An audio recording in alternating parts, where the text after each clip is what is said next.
Tout d'abord, je voudrais vraiment remercier Alain Aspect et Daniel Estève pour cette invitation, pour me permettre de parler dans un endroit aussi chargé d'histoire et prestigieux. Et donc, le titre de mon exposé a été également proposé par Alain. Et donc, c'est « Simulateur quantique, résoudre des problèmes difficiles ». Donc, dans cet exposé, ce que je vais essayer de faire, c'est de vous montrer les motivations, pourquoi certains problèmes de physique sont difficiles et comment on pense qu'en fabriquant des simulateurs quantiques, on va permettre de répondre à des questions auxquelles, pour l'instant, on ne sait pas répondre. Donc, les motivations générales, c'est d'essayer de comprendre la physique quantique à n corps et en particulier, par exemple, de comprendre, de prédire des effets macroscopiques qui peuvent émerger de systèmes qui contiennent un très grand nombre de particules quantiques. Alors, il y a des phénomènes très fascinants qui émergent en particulier en matière condensée, comme par exemple la superfluidité. Donc si vous mettez de l'hélium 4 dans un récipient et que vous le refroidissez à très basse température, tout d'un coup, en dessous d'une température critique, la viscosité va devenir strictement nulle et le fluide va s'écouler sans du tout de friction et va jaillir en fontaine de la bouteille. Vous avez aussi un phénomène qui ressemble, qui est la supraconductivité dans les métaux. Donc si vous refroidissez certains métaux, également en dessous d'une certaine température critique, leur résistance va devenir strictement nulle et les électrons s'écoulent dans le matériau sans du tout de dissipation de chaleur. Après, vous avez des matériaux qui ont des phases magnétiques intéressantes en fonction de la température, des matériaux qui ont été découverts récemment, qu'on appelle des isolants topologiques, qui sont un petit peu exotiques, qui sont isolants dans le matériau massif, mais qui peuvent conduire le courant sur leur surface et avoir des courants polarisés en spin. Et puis, vous avez tout le domaine de la supraconductivité à haute température, donc la température qui record actuellement est de moins 70 degrés Celsius, je crois.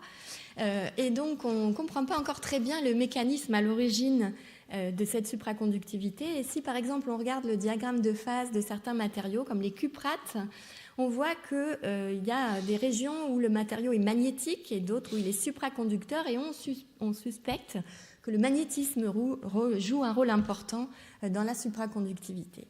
Donc, notre objectif, c'est d'essayer d'avancer dans la compréhension. Et le problème, c'est que dans un solide, par exemple, vous avez 10 puissance 23 atomes par centimètre cube. Donc, c'est un nombre absolument astronomique. Et comment faire pour décrire le système? Donc, si on revient simplement à un système quantique, une particule quantique, la plus simple, un système à deux niveaux, un spin qui, par exemple, va pointer vers le haut ou vers le bas, on sait que pour décrire l'état quantique de ce système, à n'importe quel instant, on a besoin de deux complexes. On peut fabriquer toutes les superpositions linéaires des deux états. Et donc, l'espace de Hilbert pour décrire cet état est de dimension 2. Maintenant, si on a deux particules quantiques, les états quantiques vont être des superpositions quantiques de toutes les configurations possibles, et on a un espace de dimension 4. Et puis maintenant, si on a n particules, la dimension de l'espace qu'on doit considérer est 2 puissance n, et 2 puissance n, c'est un nombre qui devient absolument gigantesque pour des n pas si grands que ça. Vous voyez que pour seulement 300 électrons, on a déjà autant de configurations que d'atomes dans l'univers, donc on n'est même pas capable de trouver un ordinateur qui va permettre d'écrire tous les coefficients complexes qui sont nécessaires. Donc comment faire ? Eh bien, on peut essayer de développer des méthodes théoriques ou des méthodes numériques approchées, mais ce sont des solutions approchées, souvent incontrôlées, comment on contrôle la validité de ces solutions. Alors en fait, on s'est déjà retrouvé devant des problèmes dont on n'avait pas les moyens technologiques de les résoudre, comme par exemple de décrire le mouvement des planètes, dès qu'on a plus de deux planètes actuellement, en fait. Et donc, par exemple, vous avez ce simulateur classique qui est, par exemple, cette belle horloge astronomique à Strasbourg, qui reproduit, en fait, le mouvement des planètes avec un système très compliqué de roues dentées et qui permet de prédire, avec beaucoup de précision, les dates des éclipses. Alors, Richard Feynman, en 1981, a donné une conférence vraiment visionnaire et s'est posé la question de savoir si on pouvait imaginer fabriquer une horloge astronomique classique très compliquée qui allait permettre de simuler la physique d'un système quantique. Et il arrive à la conclusion qu'en physique quantique, il y a des choses comme l'intrication, comme la fonction de Wigner, qui est l'équivalent d'une probabilité qui peut prendre des valeurs négatives. Donc des notions qui sont absolument pas compatibles avec la physique classique. Et donc même si on est un très brillant technologue, on n'arrivera jamais à faire une horloge classique qui va permettre de faire un simulateur, de simuler des systèmes quantiques. Et donc, il arrive à la conclusion que la seule façon, c'est de faire une horloge astronomique quantique, donc un simulateur quantique. Et donc, il dit, voilà, il faut trouver un système quantique contrôlé qui va simuler le système réel, et le résultat la réponse à nos questions va venir de mesures sur ce système contrôlé. Alors, il a été montré un peu plus tard qu'on peut imaginer fabriquer un simulateur quantique universel. Donc avec un certain nombre de portes quantiques, on pourrait simuler n'importe quel problème à N-corps. Mais c'est une tâche très difficile. Donc il y a des chercheurs qui travaillent à développer ce simulateur universel. Mais dans cet exposé, je vais m'intéresser à des simulateurs moins ambitieux qui sont spécifiques à un problème donné. Donc la recette qu'on va suivre, c'est qu'on va d'abord s'intéresser à un problème physique donné et on va essayer d'écrire son hamiltonien avec les ingrédients minimums qui sont nécessaires pour décrire les effets physiques qui nous intéressent. Donc un hamiltonien qui représente le système de particules en interaction. Et après, donc, le but du jeu, c'est de trouver un système physique analogue qu'on va pouvoir contrôler et qui est décrit par le même hamiltonien. Donc on appelle ça le mapping ou la correspondance en français. Et du coup, après, les mesures expérimentales vont donner les réponses à nos questions. Donc on va mesurer, par exemple, l'énergie de l'état fondamental, le spectre d'excitation, des grandeurs physiques qui vont nous intéresser. Alors aujourd'hui, donc, il y a un grand domaine de recherche qui se développe de façon très active pour essayer d'implémenter donc, ce genre de simulateur quantique en utilisant différentes plateformes expérimentales. Donc il y a des progrès très spectaculaires qui sont actuellement effectués avec des atomes ultra-froids qu'on va piéger de façon contrôlée, par exemple dans des réseaux, avec des ions piégés dont on va également contrôler complètement les états quantiques et les piéger dans des réseaux. On peut utiliser des anneaux supraconducteurs qui, si on les refroidit à très basse température, se comportent aussi comme des atomes artificiels et vont pouvoir être assemblés dans des réseaux. Et puis, on peut aussi utiliser des photons, soit dans des cavités en semi-conducteurs, soit dans des guides d'ondes, également assemblés en réseau. Alors, donc, la motivation générale donc, de cette communauté, c'est d'essayer de faire des expériences sur des systèmes plus faciles, entre guillemets, à contrôler et à sonder, d'essayer d'aller au-delà de ce qu'on sait calculer. Et là, il y a une question délicate qui se pose, c'est comment on valide la justesse d'un résultat expérimental quand on n'est pas capable de le calculer. Et puis, sur le chemin, on peut aussi créer des nouvelles géométries qui n'existent pas dans la nature et donc révéler de nouvelles propriétés physiques. Et tout ça peut aussi avoir des applications pour créer de nouveaux matériaux ou de nouveaux dispositifs. Donc, dans cet exposé, je voudrais illustrer donc, ce type de recherche en choisissant donc, quelques exemples que j'ai empruntés auprès de mes collègues qui travaillent donc, sur les atomes ultra-froids. Et puis, à la fin, je ne résiste pas à vous montrer les travaux que nous effectuons donc, dans mon équipe. Alors, les atomes ultra-froids, donc, comme vous devez savoir, donc, il y a des atomes qui se comportent comme des bosons, d'autres comme des fermions. Et ceux qui se comportent comme des bosons, si on les refroidit en utilisant des méthodes de refroidissement par laser, on peut les refroidir à très très basse température, à des températures de l'ordre de la centaine de nanokelvin, et observer un effet très intéressant qui est qu'en dessous d'une certaine température critique, une fraction macroscopique des atomes va occuper le même état quantique et donc tous ces atomes vont collectivement se comporter comme une onde de matière cohérente avec des interactions. Et donc ces expériences ont été réalisées dans les années 95. Et ensuite, on a pu montrer que ces condensats d'atomes froids sont superfluides. Et on a pu simuler une expérience où on imagine qu'on met de l'hélium superfluide dans un récipient qu'on va faire tourner. Et à ce moment-là, ce qu'on voit dans l'hélium superfluide, c'est l'apparition de petits tourbillons qui apparaissent de façon quantifiée. Et bien, on observe exactement la même chose. Donc, on simule la superfluidité avec des atomes froids. Et ici, c'est des expériences très belles réalisées dans le groupe de Jean Dalibard. Alors, une fois qu'on contrôle ces ondes de matière, on peut commencer déjà à simuler à étudier dans un environnement très contrôlé les propriétés physiques de ces ondes de matière. Et par exemple, on peut s'intéresser à la localisation d'Anderson, donc il y a un mécanisme qui a été proposé pour expliquer pourquoi certains matériaux, lorsqu'on introduit des impuretés, passent d'un état conducteur à un état isolant. Et c'est donc un effet qui est basé sur des interférences, un effet d'interférence qui va localiser les ondes. Et donc, dans des très belles expériences réalisées par Alain Aspect, ils ont pu donc créer un condensat d'atomes froids à un endroit bien précis, dans un canal 1D où il y a un potentiel de désordre qui est parfaitement contrôlé, et puis laisser ce nuage d'atomes froids s'étendre, et ils ont vu qu'effectivement, le nuage devient localisé avec une décroissance exponentielle qui est caractéristique de cette localisation d'Anderson. Donc, ça a été des expériences très propres qu'on ne pouvait pas réaliser en se mettant à l'intérieur d'un matériau pour essayer de voir comment les électrons se localisent. Alors on peut aussi refroidir des atomes qui sont maintenant des fermions.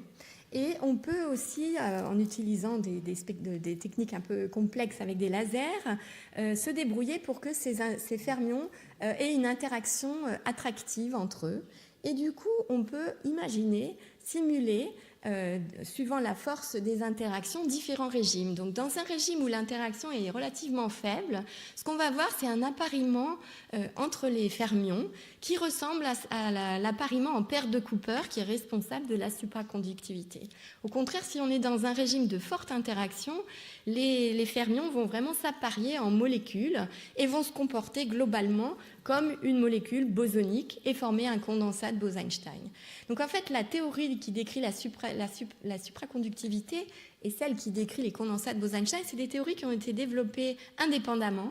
Et dans les années 80, des physiciens théoriciens comme Leggett, Nozière ont senti que finalement c'était un petit peu les mêmes effets physiques, mais qui arrivaient avec des valeurs différentes d'un seul paramètre, le paramètre de l'interaction. Alors, ce qui est très beau dans ces expériences de simulation quantique, c'est qu'on peut créer des gaz d'atomes froids et contrôler de façon parfaitement précise l'interaction et passer continuellement d'un régime à l'autre. Donc, ce sont des expériences qui ont été réalisées en particulier dans le groupe de Christophe Salomon, où ils ont pu s'intéresser, par exemple, à l'équation d'état, donc la pression dans le gaz, en fonction de la valeur de l'interaction, et passer continuellement d'un régime de type BCS, donc avec l'équivalent de paire de Cooper, à un régime de type condensat de Bose-Einstein, et passer continuellement, donc vérifier effectivement que c'est la même physique et qu'on peut passer continuellement de l'une à l'autre. Et puis ce qui est très intéressant, c'est que dans le régime intermédiaire, on a ce qu'on appelle un gaz unitaire, un régime qui est très difficile à calculer et qui maintenant est accessible par l'expérience. Donc c'est vraiment un bel exemple de simulation quantique. Maintenant, je voudrais vous parler d'un autre type d'expérience qui va être utilisé pour simuler le magnétisme. Donc, dans le magnétisme, on va par exemple considérer des petits spins ennemis avec un champ magnétique, donc qui ont deux niveaux d'énergie, suivant que le spin est orienté vers le haut ou vers le bas. Et puis, quand les deux spins sont près de l'un de l'autre, il y a une interaction avec une énergie différente si les spins sont orientés parallèlement l'un à l'autre ou bien dans des directions opposées. Et suivant la valeur de l'interaction, on va favoriser la configuration où ils sont parallèles, ferromagnétiques ou antiferromagnétiques. Donc l'idée, c'est d'essayer de trouver un système contrôlé qui va pouvoir mimer ce magnétisme. Alors on peut faire ça en prenant des atomes et en considérant donc simplement deux niveaux d'énergie des électrons dans cet atome, le niveau fondamental et puis un niveau assez élevé en énergie qu'on appelle un état de Rydberg. Et donc, on va, par exemple, décider que l'état fondamental, ça correspond au spin vers le bas et l'état de Rydberg au spin vers le haut. Et là, on va utiliser le fait que quand les atomes sont dans l'état de Rydberg, ils ont une très forte interaction dipolaire. Et donc, on va avoir une énergie d'interaction très différente si les deux atomes sont dans l'état de Rydberg ou s'ils sont tous les deux dans l'état fondamental. Et donc, on peut faire une correspondance entre ce système magnétique et puis nos atomes de Rydberg à deux niveaux. Du coup, après, l'idée, c'est qu'on va pouvoir simuler donc des expériences, par exemple une expérience qu'on appelle une expérience de quench, où on va donc préparer notre système dans un état bien contrôlé, par exemple tous les spins vers le haut, et puis à un instant donné, de façon brutale, on va appliquer un champ magnétique orthogonal au champ qui avait orienté nos petits spins. Et on va s'intéresser à la dynamique du système. Donc de la même façon, on va prendre nos atomes, on va les préparer tous dans l'état fondamental et à un instant donné, on va appliquer un laser et on va regarder ce qui se passe. Donc là, je vais vous montrer des expériences réalisées dans le groupe d'Antoine Brouet, qui donc a développé une technologie qui permet de piéger des atomes uniques et de les orienter, de les positionner de façon contrôlée dans un réseau. Donc ici, l'image que vous voyez, c'est un nombre donc inférieur à 30, je ne vais pas compter le nombre de petits points, mais c'est des atomes uniques qui sont positionnés sur un anneau. Et chaque petit point correspond à la fluorescence d'un atome unique. Et donc, dans cette expérience, on prépare tous les atomes dans l'état fondamental, on allume un laser, et ensuite on mesure la fraction d'atomes excités qui revient au même dans notre système magnétique à mesurer l'aimantation. Alors ici, l'expérience est faite pour un petit nombre d'atomes, où on sait calculer le résultat, et ça permet de valider l'expérience, de vérifier qu'il est très bien reproduit par la théorie. Et puis récemment, ils ont réussi donc à fabriquer un réseau bidimensionnel avec 49 atomes. Là, on arrive dans un régime où déjà l'espace de Hilbert devient très grand, où c'est difficile à calculer et où donc l'expérience donne un résultat qui n'est pas le donné prévu par la théorie. Donc c'est très stimulant pour les théoriciens qui doivent travailler leur modèle pour essayer d'améliorer leur théorie. Et puis Antoine Brouet, je suis sûre, va bientôt encore augmenter le nombre d'atomes. Je sais que maintenant il est capable de faire des réseaux tridimensionnels, donc où c'est encore plus difficile à calculer. Donc les théoriciens ont beaucoup de travail à faire pour suivre. Voilà, et pour finir, donc, je voudrais vous présenter les expériences que nous réalisons donc, dans mon laboratoire, le Centre de nanosciences et de nanotechnologie, qui va bientôt déménager sur le plateau de Saclay.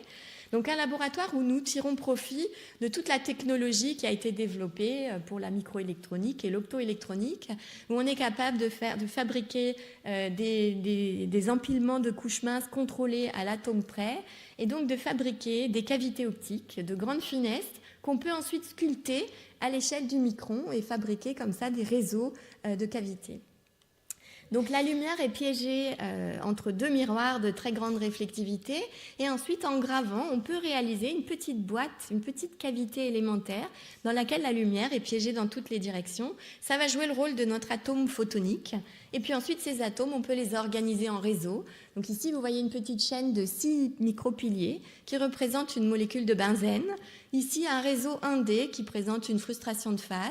Et ici, un réseau 2D qui simule la physique du graphène. Donc on va faire une correspondance de la même façon que ce que je vous expliquais précédemment. Donc la fonction d'onde qu'on va vouloir simuler va être représentée par l'amplitude du champ électrique dans la cavité. Le spin va être encodé dans la polarisation de la lumière. Et puis on va pouvoir écrire un hamiltonien, ici en modèle de liaison forte, où on a un couplage entre nos cavités. Donc ça va correspondre à de l'énergie cinétique. Les photons peuvent sauter d'une cavité à l'autre et se déplacer. Et puis, parce qu'on met un matériau émetteur à l'intérieur, on va pouvoir exciter des transitions électroniques dans la cavité et ceci va nous permettre de créer des interactions effectives entre photons. Donc on a un terme d'interaction, plus on met des photons dans un mode de cavité et plus on a des interactions. Et donc c'est le poids relatif entre cette énergie d'interaction et l'énergie cinétique qui va donner lieu à des phases intéressantes et à des phases quantiques. Alors, une des premières expériences spectaculaires qui a été faite donc avec ces fluides de lumière, c'est de montrer qu'effectivement, la lumière dans ces cavités, à cause des interactions, peut devenir superfluide. Donc, il y a eu des expériences réalisées en particulier dans le groupe d'Elisabeth Jacobino, où on a créé un flux de lumière qui se propage dans la cavité et qui va rencontrer un défaut. Et donc, ce qu'on voit quand on est dans un régime linéaire, c'est simplement des interférences entre l'onde incidente et puis les ondes diffusées. Et puis, si on augmente la densité, donc l'énergie d'interaction, progressivement, on voit ces interférences se modifier et finalement disparaître. Et donc, la lumière a une propagation superfluide et n'est plus sensible du tout à des défauts dans le matériau. Alors ensuite, on peut donc commencer à essayer de simuler un petit peu la matière condensée. Et donc ici, je voudrais vous montrer cette petite molécule de benzène qui est formée de 6 petites cavités couplées. Et donc si on regarde vraiment la structure des niveaux, on a pu montrer qu'on a l'équivalent d'un couplage spin-orbite. Et si vous voyez les niveaux d'énergie, ils sont un petit peu un mélange entre le degré de polarisation et un degré de orbital, donc avec un moment orbital. Vous voyez qu'ici, on a un état qui est des photons sigma plus et qui tournent dans une direction. Ici, on a un état où c'est des photons sigma moins qui tournent dans la direction opposée. Alors, comme il y a un milieu actif à l'intérieur de cette structure, on peut faire un laser. Et ce qu'on a pu montrer, c'est que grâce à cette interaction spin-orbite, si on pompe le système en excitant essentiellement les états sigma+, on peut créer un mode laser qui a un moment angulaire. Et donc, les photons, en fait, se propagent, on peut dire schématiquement, en ayant comme ça un mouvement hélicoïdal et qui tourne dans un sens ou dans l'autre, suivant la polarisation de la lumière. Donc, vous voyez ici une expérience d'interférence sur le mode laser. Et on voit que la phase tourne dans un sens ou dans l'autre, suivant la polarisation de la lumière d'excitation. Alors maintenant, pour finir, je vois que la lumière est devenue rouge, je voudrais juste vous présenter donc ce réseau bidimensionnel en une abeille qui simule la physique du graphène. Donc le graphène, c'est un matériau monoatomique fait d'atomes de carbone. Et la géométrie de ce réseau et sa topologie donnent lieu à une dispersion, donc l'énergie cinétique en fonction de la vitesse des électrons dans le matériau qui est très particulière, avec en particulier ces points particuliers donc de la vitesse pour lesquels on a ce qu'on appelle des cônes de Dirac. Et donc ce qu'on a pu observer pour la lumière qui se propage dans des cavités, c'est exactement la même structure de bande que le graphène, avec ces cônes de Dirac, avec des bandes supérieures aussi qui ont des propriétés très intéressantes. On peut simuler de la contrainte sur ce graphène et donc complètement contrôler et donner des propriétés complètement exotiques aux photons qui se propagent dans ces cavités. Alors pour l'instant, toutes ces expériences sont calculables. On peut les décrire dans des théories linéaires ou de champs moyens. Mais on commence maintenant à avoir suffisamment d'interactions pour commencer à voir le début des effets quantiques. Et donc, on est vraiment sur la voie de commencer à observer des phases complexes et difficiles à calculer pour ces photons dans des cavités. Voilà, donc pour conclure, j'espère vous avoir convaincu que c'est un domaine très interdisciplinaire qui est aux frontières de la science expérimentale et de la science théorique, avec des applications potentielles pour les matériaux, les dispositifs photoniques ou électroniques, la chimie. Et donc, pour terminer, je voudrais donc finir sur cette citation qui vient donc de cette conférence de Richard Feynman, qui dit « Mon Dieu, c'est un problème merveilleux parce qu'il n'a vraiment pas l'air simple. » Voilà, je vous remercie.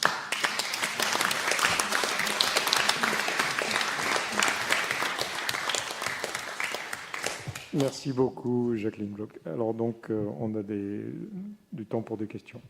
Oui, Denis Géraud. Et puis ensuite... Vous avez évoqué au début un peu le problème. Est-ce que vous avez réussi à simuler des systèmes 2D, un peu avec des structures perovskites aussi, pour que vous voyez où je veux en venir? Alors, donc pour l'instant... donc, pour l'instant, on n'en est pas là. On n'a pas encore... ce à quoi vous voulez en venir, c'est la supraconductivité haute température. On n'en est pas encore là. Peut-être que les atomes froids avec des fermions peuvent simuler une interaction attractive et s'occuper de ce genre de problème. Nous, en fait, donc avec en particulier les photons, on est donc en fait, ce sera des systèmes bosoniques. Et là, ce qui est intéressant dans ces systèmes, c'est c'est un système ouvert. Il y a des pertes. Et donc ça donne lieu à des phases quantiques très intéressantes pour lesquelles le système semi-conducteur est très intéressant. Donc, je ne sais pas très bien comment on peut simuler l'interaction avec les phonons, si on peut contrôler ces phases-là. Oui, mais après, ce n'est pas forcément les phonons. Oui. Par exemple, un phénomène important, c'est le passage entre un état isolant de Mott et la supra. Il y a une frontière commune dans les systèmes 2D. Et ça, à mon avis, vous devriez... Ça, on doit y arriver avec des atomes dans les réseaux. Oui, avec les atomes froids. Oui. Mais je crois qu'on n'en est pas encore là. Une question ici. Présentez-vous. Bonjour, Marie-Noëlle Sellerier, l'Observatoire de Paris. J'ai été très intéressée par votre exposé, et notamment par la simulation des propriétés des fermions qui passent de l'état de paire de Cooper à un état de condensat de Bose. Et vous avez montré qu'il y avait dans la simulation, il y avait un état intermédiaire. Et ma question était la suivante. Est-ce que cet état intermédiaire a une contrepartie au sein du système physique lui-même? Ou est-ce uniquement quelque chose qui provient de la simulation? Alors, donc ce régime intermédiaire, est-ce qu'il existe? Donc, c'est un régime très intéressant.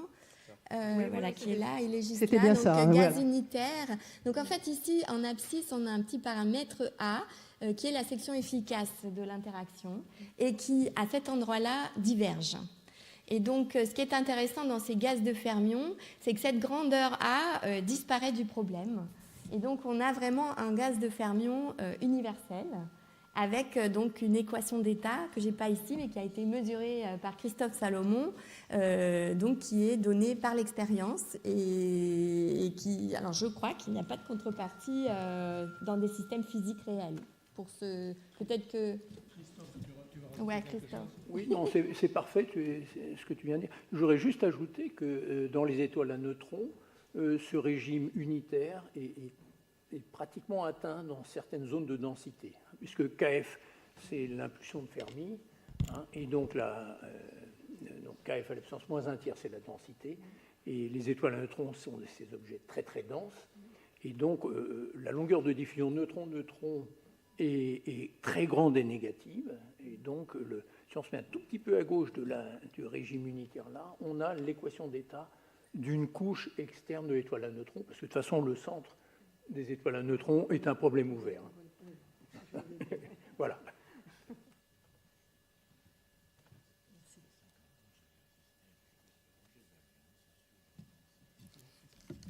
Philippe Granger.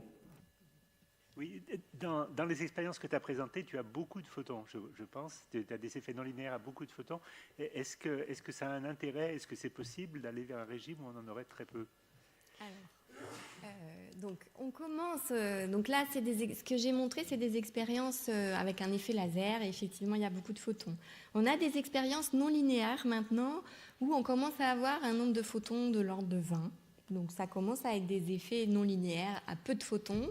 Et puis on est en train de travailler sur la zone active en rouge là qu'on insère pour augmenter encore les interactions et commencer à arriver à des nombres de photons petits, voire de l'ordre de 1, puisque donc on commence à voir du dégroupement de photons dans l'émission de cavité. Voilà. Après, on peut, donc en utilisant la technique de Pascal-Sonnellard, mettre une boîte quantique dans ces structures et tirer profit, par exemple, de ce couplage spin-orbite pour avoir des propriétés particulières sur des photons uniques émis. Et la technique de Pascal-Sonnellard permet de mettre une boîte quantique exactement là où on veut et à la bonne énergie dans nos structures. Oui, donc pour le sens caché de ma question, c'est un peu relié à une question qu'avait posée Christophe. Les photons se propagent très bien, mais ils interagissent très mal. Donc on a des très bons qubits photoniques, c'est ça qui permet de faire de la cryptographie quantique, mais si on veut faire de la logique quantique entre des photons, c'est extrêmement difficile. Il y a beaucoup de recherches qui tournent autour de ces idées, et dans ces microcavités... Alors, dans ces microcavités, il y a des systèmes qu'on peut mettre qui sont très très non linéaires, où les photons interagissent très bien. C'est quand on met une boîte quantique dans un micropilier. Là, on a une non-linéarité très forte et on a vraiment un système qui émet des photons uniques, qui ne peut pas en absorber deux. On a vraiment la non-linéarité parfaite. Le problème, c'est qu'on n'est pas capable de fabriquer deux micropiliers couplés l'un avec l'autre, avec dans chacun une boîte quantique à la bonne position et à la bonne énergie. Donc, ce n'est pas un système qu'on peut étendre avec une grande échelle. Donc là, comme on s'intéresse à la simulation quantique, nous, l'approche qu'on a, c'est qu'on met des puits quantiques à l'intérieur. Donc on vient de l'autre extrémité, on est complètement à l'échelle, on peut faire des réseaux très très grands. Par contre, la non-linéarité est un petit peu trop faible. Et on travaille à conserver cette mise à l'échelle, mais en augmentant les interactions. Et on y est presque. J'avais une dernière petite question de mon côté. La lumière superfluide, c'est quelque chose d'accepté, de parler de superfluidité pour de la lumière? On a eu un peu de mal au début, mais oui, c'est maintenant complètement accepté. C'est le critère de Landau, c'est vraiment les interactions qui donnent lieu à une non-linéarité, qui est une non-linéarité Kerr, mais qui s'écrit dans l'équation de Gross-Pitayevsky, exactement comme le terme qui correspond aux interactions. Donc ça, c'est accepté. Après, quand on met les photons dans une cavité, les photons acquièrent une masse qui peut être négative. Enfin, voilà, il y a eu pas mal de petits concepts qui, au début, étaient un peu choquants, mais on s'habitue. Très bien, merci beaucoup. On va passer au dernier exposé.